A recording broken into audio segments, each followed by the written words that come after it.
September 2017. The most valuable insights are both general and surprising.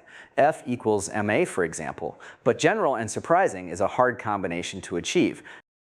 That territory tends to be picked clean, precisely because those insights are so valuable. Ordinarily, the best that people can do is one without the other, either surprising without being general, for example, gossip, or general without being surprising, for example, platitudes. Where things get interesting is the moderately valuable insights. You get those from small additions of whichever quality was missing.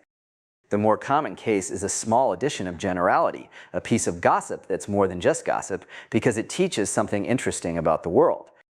But another, sort of less common approach is to focus on the most general ideas and see if you can find something new to say about them. Because these start out so general, you only need a small delta of novelty to produce a useful insight. A small delta of novelty is all you'll be able to get most of the time, which means if you take this route, your ideas will seem a lot like ones that already exist. Sometimes you'll find you've merely rediscovered an idea that did already exist, but don't be discouraged. Remember the huge multiplier that kicks in when you do manage to think of something even a little new.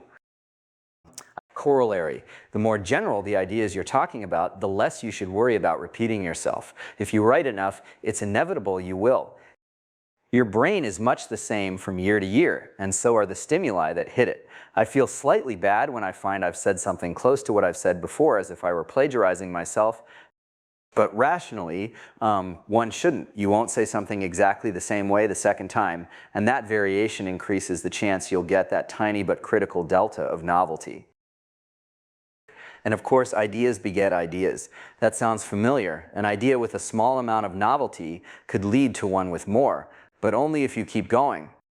So it's, doubly important not to let yourself be discouraged by people who say there's not much new about something you've discovered.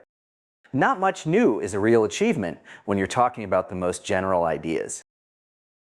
It's not true that there's nothing new under the sun. There are some domains where there's almost nothing new. But there's, a big difference between nothing and almost nothing when it's multiplied by the area under the sun.